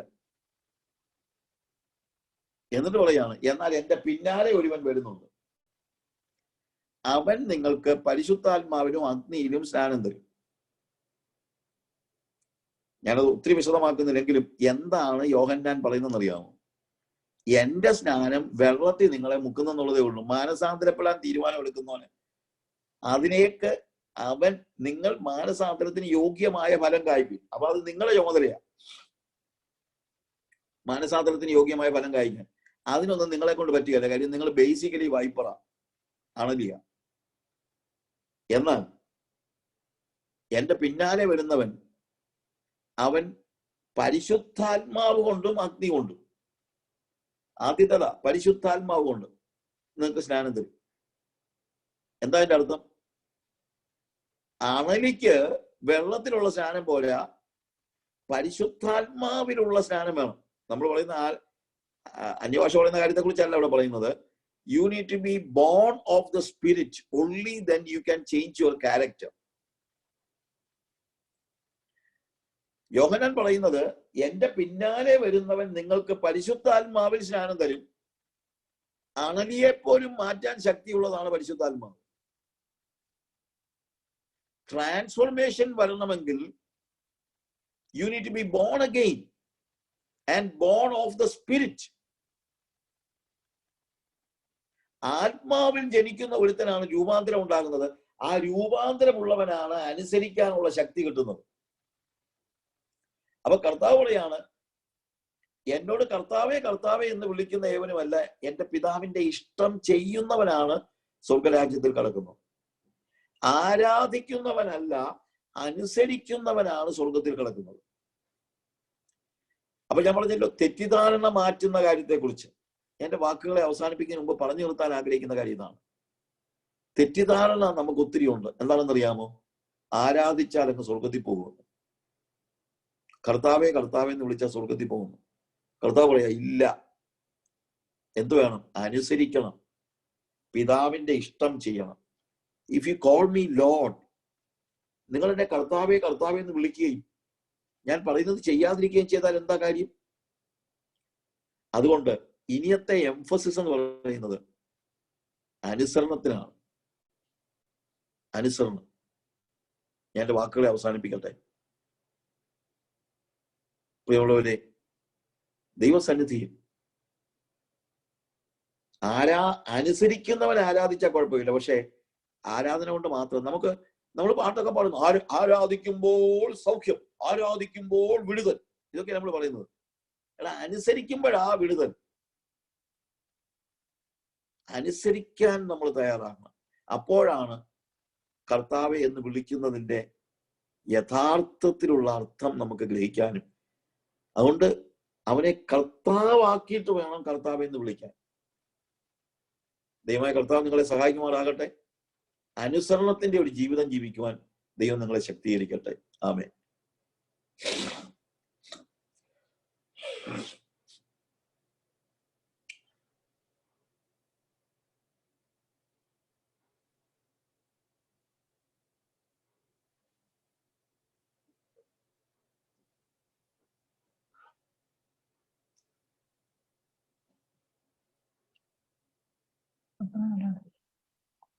Praise Lord. കേൾക്കാമോ?